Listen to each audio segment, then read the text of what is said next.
जी, बिस्मिल्लाहिर्रहमानिर्रहीम।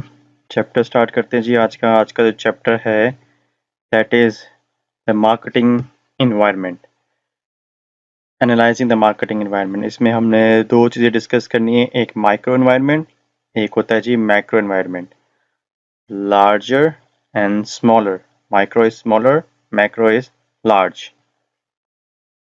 अच्छा जी, ये होता क्या है, मार्केटिंग एनवायरनमेंट क्या है जी? ऐसे एक्टर्स होते हैं, ऐसी फोर्सेस होती हैं, ऐसी चीज़ें होती हैं जो मार्केटिंग की मैनेजमेंट को अफेक्ट करती हैं, आपके बिजनेस को अफेक्ट करती हैं। चीज़ें प्रोड्यूस करने में, बनाने में, कस्टमर को बेचने में चीज़ें अफेक्ट करती हैं। कुछ इनसाइड द कंपनी होती है, कुछ आउटसाइड होती हैं, कुछ कंट्रोल की जा सकती है, कुछ कंट्रोल नहीं की जा सकती। तो नंबर वन हम लोग के पास है, वो है जी, ये देखिए, ये मार्केटिंग एनवायरनमेंट है। ये देखें जी, मिडल में आप लोग हैं, कंपनी, ये माइक्रो है, कंपनी के पास है, स्मॉल लेवल पे है, ये लार्ज लेवल पे है, और ये मैक्रो है। इसको कंट्रोल किसी हद तक किया जा सकता है, इसको कंट्रोल करना बहुत मुश्किल है।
चलिए माइक्रो पहले डिस्कस करते हैं। माइक्रो अगेन वही एक्टर फोर्सेस, ऐसी हैं चीज़ें जो कंपनी के पास होती हैं और कंपनी को एबिलिटी को अफेक्ट कर सकती हैं कस्टमर को सर्व करने के लिए, जिसमें आते हैं company itself, suppliers, marketing intermediaries, customer, customer market, आप पे राइवल्स, आप पे पब्लिक। इसको हम डिस्कस करते हैं वन बाय वन। ये देखिए जी, ये जो है चीज़ें हमने डिस्कस की थी, माइक्रो है, माइक्रो एनवायरनमेंट। इसमें ये चीज़ें आपके बिजनेस को अफेक्ट कर सकती हैं। ये देखें, इस तरह से बनाया गया है। एग्जाम में भी अगर आप इस तरह से बनाएं तो एक नीट एंड क्लीन रिप्रेजेंटेशन लगती है और आपके मार्क्स आने के चांसेस ज़्यादा हो जाते हैं। इसको वन बाय वन डिस्कस करते हैं। नंबर वन क्या जी, आपका company itself. Company itself, company में डिफरेंट डिपार्टमेंट्स होते हैं, आपकी मैनेजमेंट, आपकी फाइनेंस, आपकी मार्केटिंग, आपकी ये R&D से बनता है, रिसर्च एंड डेवलपमेंट। जहाँ रिसर्च एंड डेवलपमेंट होती है, चीज़ें बन रही होती हैं, एक्सपेरिमेंट कर रहे होते हैं कि क्या चीज़ बनानी चाहिए। हम यहाँ पे सर्वे कॉन्टेक्ट करते हैं कस्टमर से। जब भी हमने कोई नई चीज़ लॉन्च करनी होती है मार्केट में, तो सबसे पहले उस पर एक्सपेरिमेंट होते हैं, कौन सा फ्लेवर लॉन्च करना चाहिए, क्या क्या इंग्रेडिएंट हो, किस क्वालिटी का हो, पैकिंग कैसी हो। तो ये सब R&D का काम है। इसमें हम सर्वे भी करवाते हैं कस्टमर से, सैंपल में डिस्ट्रीब्यूशन करवाते हैं। तो अगर ये अच्छा होगा तो ऑफ कोर्स अल्टीमेटली चीज़ अच्छी आएगी मार्केट में। आप अच्छी जगह से परचेज करते होंगे, आपका परचेजिंग डिपार्टमेंट अच्छा होगा, चीज़ अच्छी बनेगी। इसी तरह से कंपनी का हर एक डिपार्टमेंट की परफॉर्मेंस अगर अच्छी है तो चीज़ अच्छी बनेगी। अगर परफॉर्मेंस ही अच्छी नहीं है आपकी तो ऑफ कोर्स चीज़ अच्छी बनेगी नहीं। तो ये भी एक माइक्रो एनवायरनमेंट है।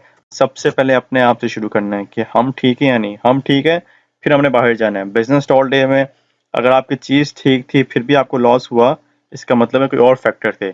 सबसे पहला फैक्टर माइक्रो आपने चेक करना है, आप खुद की परफॉर्मेंस क्या थी। फिर जी आपके सप्लायर्स आते हैं, जहाँ से आप सामान परचेज करते हैं। आपके सप्लायर्स आजकल ऐसा हो गया जी, सप्लायर से आपकी पार्टनरशिप बन चुकी होती है। सप्लायर्स के साथ अपने बिहेवियर अच्छा करना है, सामान परचेज करते रहें, उसको ये फील करवाएं कि वो आपका पार्टनर है।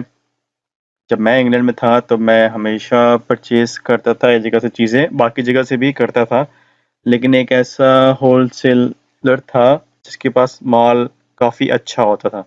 तो मैंने हमेशा उसको कभी-कभी चीज़ें गिफ्ट दे देने, उसको कभी चाय पे बुला लेना, तो उसको फ़ील होता था कि मैं उसका पार्टनर हूँ। तो सप्लायर से भी आप बना के रखें, वरना सामान आपके राइवल को दे देगा। फिर जी यहाँ से आपके ये थे मिडलमैन। आपके ऐसे मिडलमैन होते हैं, मार्केटिंग इंटरमीडिएट्स जो होते हैं, आपके मिडलमैन होते हैं, जो आपकी चीज़ों को हेल्प करते हैं प्रमोट करने में, डिस्ट्रीब्यूट करने में, बेचने में फाइनल कस्टमर तक। फॉर एग्जांपल डिस्ट्रीब्यूशन चैनल्स होते हैं, आपने देखा होगा डिफरेंट वैन्स वाले होते हैं, वो सामान लेके आए होते हैं डिफरेंट शॉप्स पे, उसको हम कहते हैं। फिर आपके मार्केटिंग एजेंसी वाले हैं, वो जो कमर्शियल वगैरह बनाते हैं। अगर आप खुद नहीं बनाते, आप मार्केटिंग एजेंसी को कहें कि हमारी प्रमोशन कर दें, वो बिल बोर्ड भी लगाएगी आपके बिहाफ पे, वो एडवर्टीजमेंट भी करवाएगी, फ्लैक्सीज भी बनाएगी, तो वो आपकी हेल्प करती है आपका सामान शेल्फ, मार्केट शेल्फ तक पहुंचाने में। उनके साथ बना के रखें। फिर है जी आपके राइवल्स, आपके कंपटीशन में कौन से लोग हैं, वो आपके परफॉर्मेंस को अफेक्ट कर सकते हैं। तो हमेशा उनकी अच्छी इन्फॉर्मेशन रखें और कोशिश करें उनसे चीज़ अच्छी बनाएं, इनोवेटिव बनाएं, ताकि आप उनसे आपको एक एडवांटेज मिल सके। एक होता है वर्ड कंपैरेटिव एडवांटेज। उसका मतलब है जो जितने भी कंपटीशन में आपके लोग हैं, अगर आप उससे डिफरेंट चीज़ बना रहे हैं, आपको उस कंपटीशन में एक एडवांटेज है। तो हमेशा कंपैरेटिव एडवांटेज का सोचें। फिर है जी पब्लिक्स। पब्लिक ऐसे लोग होते हैं जो डायरेक्टली या इनडायरेक्टली आपकी परफॉर्मेंस से अफेक्ट होते हैं,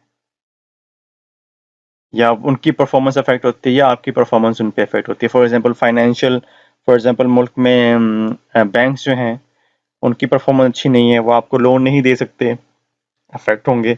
या अगर उस बैंक ने आपको पैसे दे दिए और आप बैंकरप्ट हो गए, इनको पैसे वापस नहीं कर सकते, ये लोग अफेक्ट हो गए। फिर मीडिया अफेक्ट होता है जी, गवर्नमेंट गवर्नमेंट भी अफेक्ट होती है। सिटीजन वो होते हैं जहां आपने प्राण लगाया है, आपके आसपास के लोग, जो आपके आसपास के लोग हैं, जो आसपास की पब्लिक है, वो अफेक्ट होती है। फॉर एग्जांपल आपने प्लांट लगा दिया है और उसके धुएं से पब्लिक अफेक्ट होती है, या आप पानी केमिकल दरिया में फेंकते हैं और साथ ही आबादी है, वो लोग अफेक्ट होते हैं। और इसके अलावा वो भी लोग जो आबादी के पास नहीं है, दूर कहीं पे हैं, वो भी अफेक्ट हो सकते हैं आपकी परफॉर्मेंस से। कैसे? फॉर एग्जांपल आप चीज़ ही ऐसे बनाते हैं जिसमें शुगर बहुत ज़्यादा है, तो लोग इस्तेमाल करेंगे, अफेक्ट होंगे। या आप ऐसी कमर्शियल बनाते हैं जिससे लोग कमर्शियल में अनएथिकल चीज़ें, या वो कमर्शियल देख के इन्फ्लुएंस हो जाते हैं नेगेटिवली। जैसे फॉर एग्जांपल सिगरेट की ऐड है, सिगरेट की ऐड वैसे ही ठीक नहीं होती है, लोगों को प्रोवोक करती है सिगरेट पीने के लिए, तो ये लोग अफेक्ट होते हैं। ठीक, ये है जी लिंक हम लोग के पास यूट्यूब का। माइक्रो एनवायरनमेंट में अगर आपको कोई चीज़ इसमें और समझनी हो तो इस पर क्लिक करें, आपको एक अच्छी माइक्रो एनवायरनमेंट में डिटेल इन्फॉर्मेशन मिल जाएगी। और फिर आते हैं जी आपके, ये है मैक्रो एनवायरनमेंट, जिसमें है demographic, economic, natural, technology, political and culture.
तो सबसे पहले आता है डेमोग्राफी। ये बार बार वर्ड यूज़ होगा, आप ध्यान से याद कर लें इसको, बाकी सब्जेक्ट्स में भी यूज़ होगा। डेमोग्राफी क्या है? It is the study of human population in term of size, आपके एज, आपकी ऑक्यूपेशन, कुछ भी, एनीथिंग। मतलब जितनी आबादी है उसकी कैलकुलेशन, स्टडी करना कि वो किस टाइप की पॉपुलेशन है, उसकी लोकेशन क्या है, उसकी एज क्या है, उसका जेंडर क्या है, उसकी ऑक्यूपेशन क्या है, उनका रंग कलर, उनका रंग कैसा है। क्यों हम स्टडी करते हैं ये? हम ये स्टडी इस वजह से करते हैं, जब हमने कोई चीज़ बेचनी है, हम हर चीज़ हर इंसान के लिए नहीं बना सकते। हम टारगेट चूज करते हैं कि किसी एक सेगमेंट को हमने चीज़ बेचनी है। अब उसके लिए पहले हमें स्टडी करनी होगी कि किस टाइप के लोग हैं और कितने हैं। फॉर एग्जांपल, हम सबको पता है पाकिस्तान में जो 18 से 36 का जो एज ब्रैकेट है, इसमें सबसे ज़्यादा पॉपुलेशन है इस एज ग्रुप में। इसका मतलब डेमोग्राफी एज ग्रुप की पाकिस्तान में 18 टू 36 है।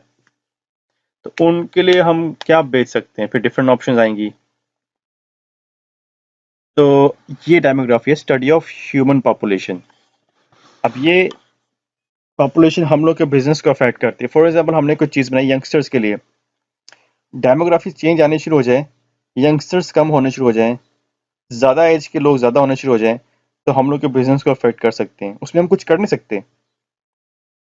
इसी तरह से और भी बहुत सी चीज़ें आप देख सकते हैं। हमने कोई चीज़ बनाई है गांव के लिए, अब वो गांव से लोग शिफ्ट हो जाते हैं शहर में, तो हम गांव में नहीं हम और चीज़ें बेच सकते क्योंकि लोग शिफ्ट होना शुरू हो गए। ये देखिए यहाँ पे एक वर्ड लिखा गया है, जियोग्राफिक।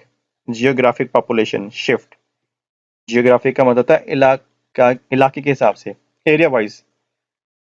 हमने कोई चीज़ नहीं है उस एरिया में, वो एरिया ख़त्म हो गया, तो अपने बिजनेस को अफेक्ट कर सकती है। डेमोग्राफी की बहुत ज़्यादा एग्जांपल है।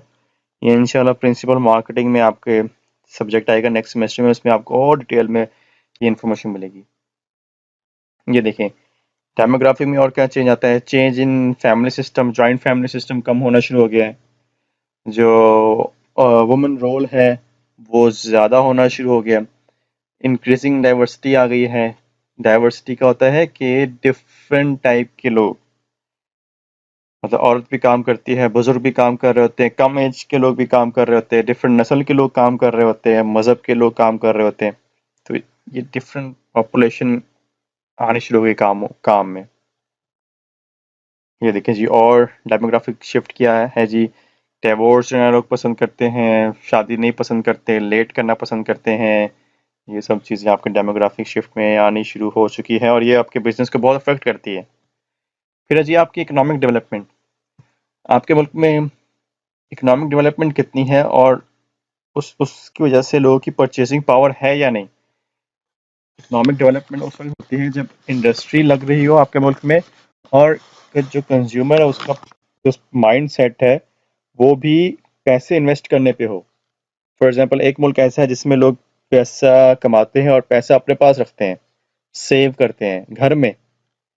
ऑन दी अदर हैंड, एक ऐसा मुल्क है जिसमें लोग पैसा कमाते हैं, सेव करते हैं बिल्कुल, लेकिन बैंक में या कहीं इन्वेस्ट कर दिए, बॉन्ड परचेज कर दिए। तो जो परचेजिंग लोग करते हैं ज़्यादा, उसमें इकोनॉमिक डेवलपमेंट ज़्यादा होती है। पैसा यहाँ से वहाँ मूव करता रहता है। अब इकोनॉमिक डेवलपमेंट में है जी के इकोनॉमिक डेवलपमेंट के अ, जो जो की फैक्टर्स हैं इकोनॉमिक के, किसी भी इकोनॉमी के, वो हैं जी आपके इकोनॉमिक डेवलपमेंट के, कितनी डेवलपमेंट होती है, कितनी इंडस्ट्री लगती है आपके मुल्क में, लोगों की इनकम में कितना चेंज आता है पॉजिटिवली, और ये चेंज आने के बाद क्या लोग पैसे खर्च भी करते हैं या नहीं। तो एक ऐसा मुल्क है जिसमें चीज़ें भी, इंडस्ट्री लग रही है, लोगों के पास पैसा आ रहा है और लोग परचेजिंग भी कर रहे हैं, तो ये सब मिला के आपका एक इकोनॉमिक डेवलपमेंट अच्छी होती है। और वहाँ पे हमें अगर बिजनेस करते हैं तो फ़ायदा ही होगा, क्योंकि लोग पैसे कमाते हैं, लोग पैसे अर्न करते हैं और पैसे खर्च करते हैं। फिर है जी आपका नेचुरल एनवायरनमेंट। नेचुरल एनवायरनमेंट में ऐसी चीज़ें जो नेचुरली कम होनी शुरू हो जाएँ या नेचुरली चेंज होनी शुरू हो जाएँ, वो आपके बिज़नेस को अफ़ेक्ट करती हैं। ज़लज़ला आ गया फॉर एग्ज़ाम्पल, ये कोरोना वायरस आजकल चल रहा है, उसकी वजह से देखिए हर चीज़ अफ़ेक्ट होनी शुरू हो गई है। ये देखिए जी आपके नेचुरल एनवायरनमेंट में आता है जी आपके अगर पोल्यूशन बहुत हाई ज़्यादा होनी शुरू हो गई है, तो उसके से जो रूल्स एंड रेगुलेशन है वो बन जाएँगे कि जैसे पेट्रोल है, पेट्रोल की जो कार्स है वो आहिस्ता-आहिस्ता बंद होनी शुरू हो गई हैं। तो वो आपके बिज़नेस को अफ़ेक्ट कर रही हैं। कार्स की जो इंडस्ट्री है उसको अफ़ेक्ट कर रही हैं। अब वो क्या करना शुरू हो गए आहिस्ता-आहिस्ता पेट्रोल से हट के इलेक्ट्रिसिटी पे जाना शुरू हो गए। तो इससे हमें ये आइडिया मिलता है कि जब मैक्रो एनवायरनमेंट चेंजेस आए, तो हम अपने बिज़नेस को चेंज करना शुरू हो जाते हैं, मैक्रो को चेंज नहीं करते। शॉर्टेज ऑफ आपकी जो सप्लाईज़ है वो शॉर्टेज हो गई। फॉर एग्ज़ाम्पल आप फर्नीचर बनाते हैं, मुल्क में दरख्त कम होने शुरू हो गए, तो आपको सोचना होगा उसका ऑल्टरनेटिव। एनर्जी की कॉस्ट इंक्रीज़ हो गई, गवर्नमेंट की इंटर इंटरवीन करता है मतलब मुदाखलत करता है। फॉर एग्ज़ाम्पल इमरान खान ने आजकल कहा है कि दरख्त नहीं काटने, ठीक है? दरख्त से जितनी चीज़ें बनती हैं वो अफ़ेक्ट होंगी। फिर जी जी वही बात की गई है कि मैक्रो में जब भी कोई चेंज आए तो आपके मार्केट को अफ़ेक्ट करती है और उससे न्यू अपॉर्च्युनिटीज़ भी बनती हैं। लेकिन आपने ये भी ध्यान रखना है आपके बिज़नेस को अफ़ेक्ट कैसे कर रही हैं, फ्यूचर में कैसे होगा और फ़ौरन चेंज लेके आएँ। फॉर एग्ज़ाम्पल नोकिया जो मोबाइल था, अ, वो बिल्कुल कामयाब मोबाइल था, लेकिन फ्लॉप क्यों हो गया?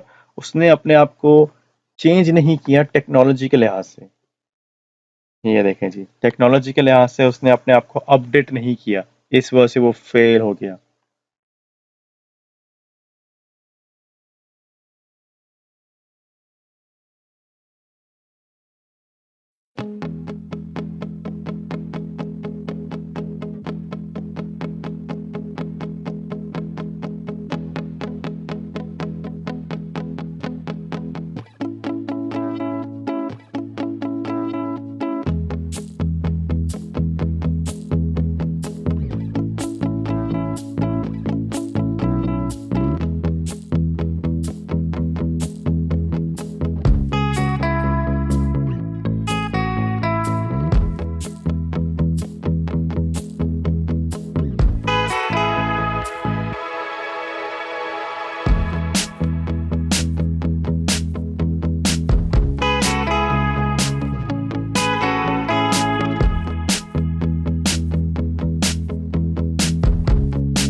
फिर है जी आपका पॉलिटिकल एनवायरनमेंट, इसमें रूल्स एंड रेगुलेशन बनते हैं, वो अफेक्ट करते हैं आपकी ऑर्गेनाइजेशन को। रूल्स बहुत चेंज होते हैं। आजकल जो पीटीआई गवर्नमेंट है वो एक वर्ड यूज़ करती है ईज़ ऑफ डूइंग बिजनेस, कि बिजनेस के लिए आसानी पैदा की जाए।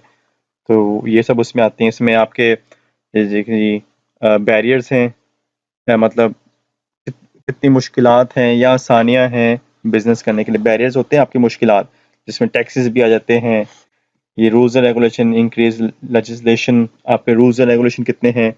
Great concern for ethics, ethics जो आपके बिजनेस एनवायरनमेंट के एक एथिक्स होते हैं उस पर कितना फोकस करती है गवर्नमेंट, कि झूठ नहीं बोलना, सही कीमत पे सामान बेचना है, इस तरह की एडवर्टीजमेंट नहीं कर सकते, अनएथिकल एडवर्टीजमेंट नहीं कर सकते। तो ये कंसर्न बीच में आता है। फिर है जी आपका कल्चर एनवायरनमेंट।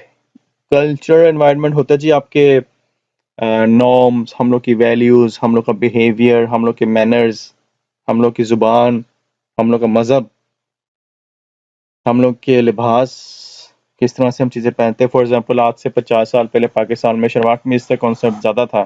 आजकल जीन्स का कॉन्सेप्ट ज़्यादा है। तो अगर जो शलवार कमीज़ का बिज़नेस करता था और बीच में उसका बिज़नेस काफ़ी अफेक्ट हुआ और जीन्स का बिज़नेस शुरू करना स्टार्ट हो गया। लेकिन आजकल देखें पाकिस्तान में अब जीन्स भी चलती है और शलवार कमीज़ भी, क्योंकि वो शलवार कमीज़ को इस तरह से चेंज किया गया कि वो भी फैशन में आ गया। जो पहले शलवार कमीज़ थी वो नहीं, आजकल जो शलवार कमीज़ आती है वो फिटिंग में आती है, तो वो चेंज होनी शुरू हो गई। इस तरह से हम लोग के मैनर्स बीच में आते हैं, हम लोग की ज़ुबान, हम सॉरी थैंक यू नहीं बोलते, बाकी मुल्कों में बोलते हैं। तो जैसे-जैसे ये चेंजेस आती जाएँगी, हमने अपनी कंपनी को उसके लिहाज से चेंज करना है। ये कल्चर किस तरह से आपके बिज़नेस को अफ़ेक्ट करता है, इसकी एक और मैंने एक यूट्यूब वीडियो लगाई है यहाँ पे, ये आप इसे क्लिक कीजिएगा, देखिएगा आपको और अच्छी इन्फॉर्मेशन मिलेगी। चलें जी, और this is the end of the lecture. इसके अलावा मैं आपको एक और वीडियो भी भेजूँगा, वो भी आप देखिएगा। इंशाल्लाह आपके पास कोई भी क्वेश्चन हो इससे लिंक आप मुझसे ज़रूर पूछिएगा। सेशन होगा हम लोग का इंशाल्लाह। Till then